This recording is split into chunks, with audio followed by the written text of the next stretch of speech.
You got your one-on-one meetings. You've got your two-on-one meetings. You've got your small group meetings. You've got your in-home meetings. You've got local events. You've got regional events. And you have destination events. In my opinion, destination events are the most powerful. The most powerful.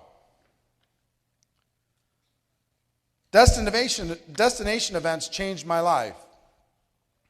Changed everything for me. Once I learned the importance of them, number one, and how to get more people to attend destination events, number two, it changed my whole career. Standing next to the big shot, and you're trying to wonder, what do you say? What do you say when you're standing next to the big shot? What do you do when you're standing next to the big shot? So I turned to the big shot and I got up my courage and I said, "So, David, what's the secret?" And he had compassion on me, because guess what the real answer to that is? There is no secret. But he knew I wanted some little tip, some little thing that would give me some encouragement. So he said, "Eric, see this room? And I want you to visualize this room." Because it's about the same as when he pointed it out to me. He said, "Eric, see this room, and I'll draw it out for you how I saw it in my mind." He didn't draw it out, but how I saw it in my mind looked like this.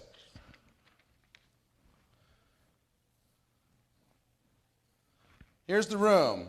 Here's the stage. Here's all the people. He said, "Eric, see those 1,000 people in the room? Here's the secret. We do these events 4 times a year in our company. 90 days from today, when we do the next event, half of this room won't be there. They just won't be back. Half of the room will be gone. Now, they might not have quit, but they've stopped being effective. They might still be a distributor, but they're not necessarily a builder. The builder in them has faded. Maybe temporarily, maybe permanently, but the builder's gone. And what's left is this side of the room. We'll fill it up and it'll be this big or maybe even bigger. But this side of the room will be making 2 times the amount of everybody else in the room, because they're still builders and they showed up." And he said, "Eric, it doesn't stop there. 90 days later, half of this side of the room will be gone. The builder in them will have faded.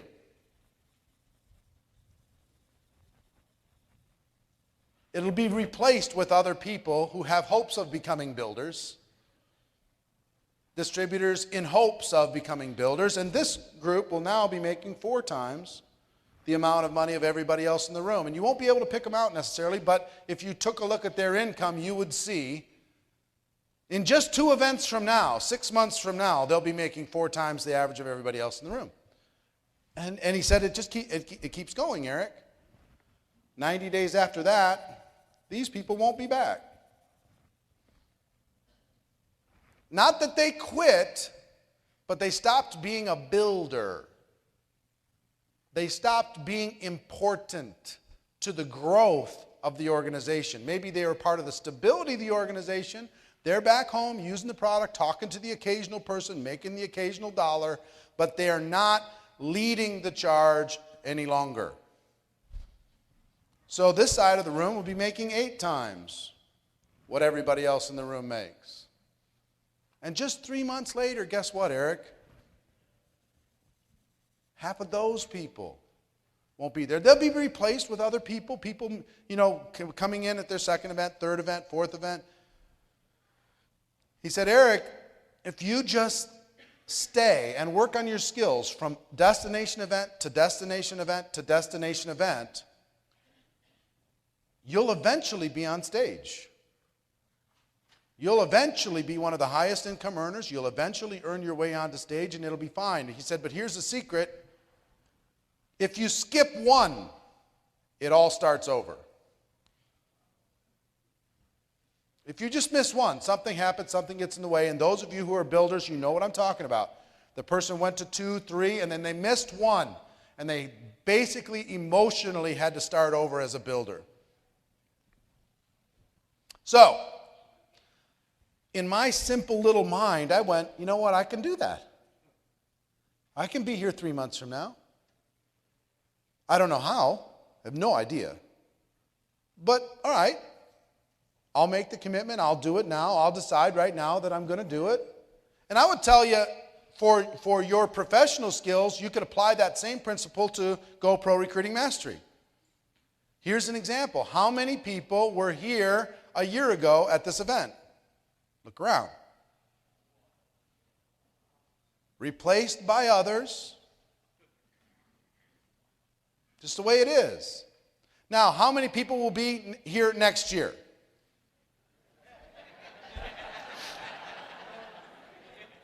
We'll ask the same question next year, and we will see.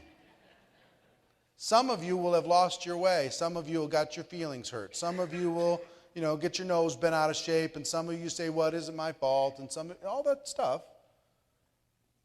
But some of you say, "No, you know what? Not only am I going to be here, but I'm going to bring a group because this will be good for them." How many people wish they had more people here at this event?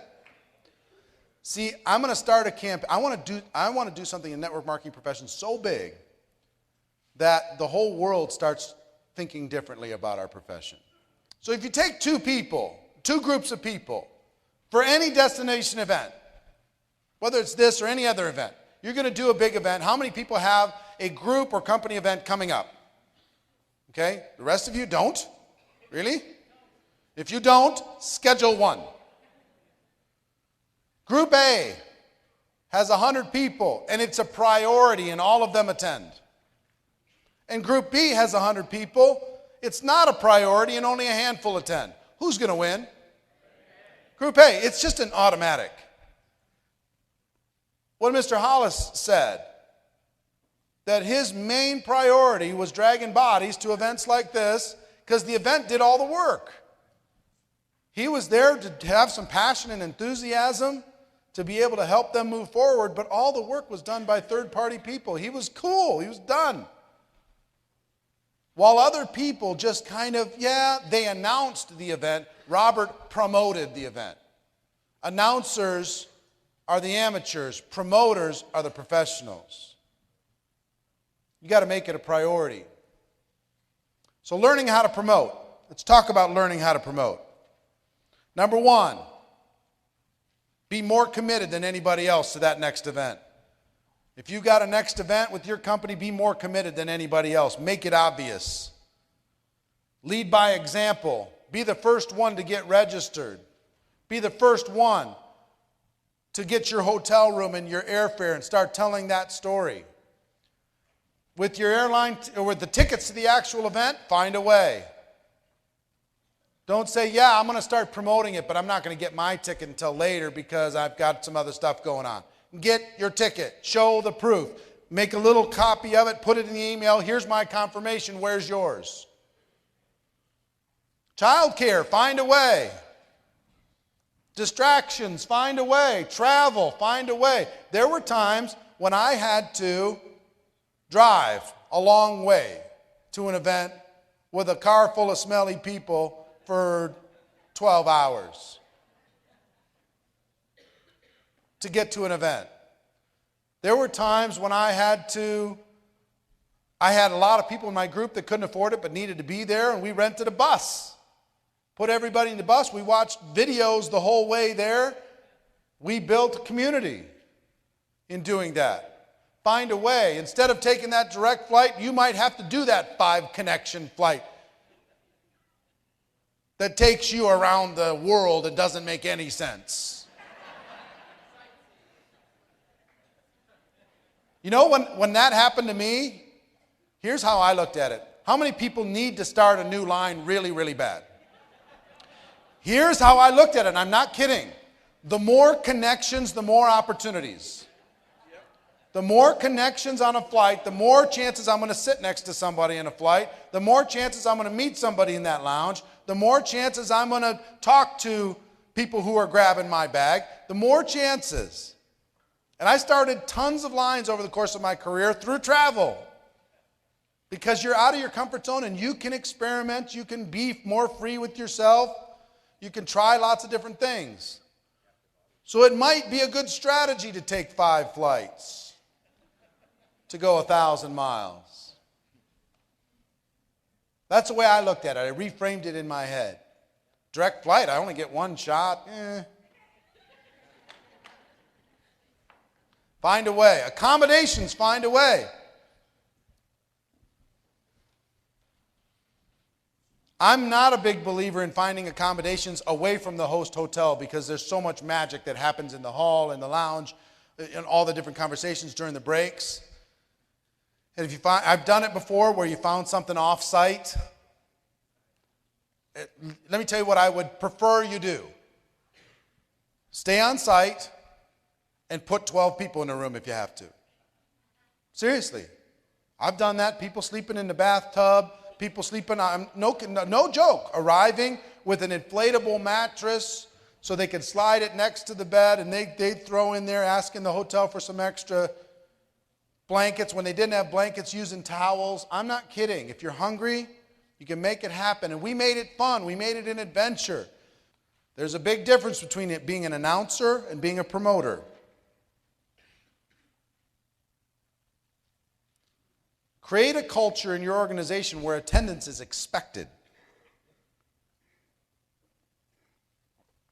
Not demanded. Expected. It is the culture of your organization. That yes, of course we're all going. Take nothing for granted. It's your job to make sure that they are attending. Don't say, oh yeah, I'm sure they are. Because they're usually not. Don't take it for granted that they've registered. Do some accountability inside your group where you send a weekly email out because the company has given you a printout of everybody in your downline that's registered for the event. And you send a weekly email with their names. Here's the people who've registered. Congratulations. For the rest of you, hurry up. So the leader goes, really? You're going to send the email? All right, I can't wait any longer. All right, I'll do it. I'm not kidding. This is, if you were a publicly traded company, the most important number in your quarterly report would be the growth of people attending a destination event on your team. If it's dropping, they'll sell your stock. If you don't know how many it is, they'll sell it all the way to 0. If it's growing, they'll buy more stock. If it's growing dramatically, they'll tell everybody else to buy. This is the indicator for big growth, big income in your business. Don't buy other people's stories. And he said, Mike, you go into the event.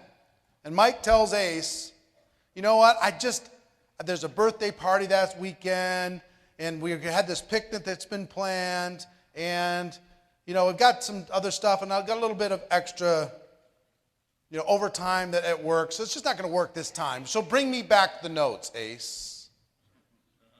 Bring me back the notes. So Ace tells me this. Mike's not coming because of this, this, and this. And I'm not saying you bought his story, but most people just buy that story.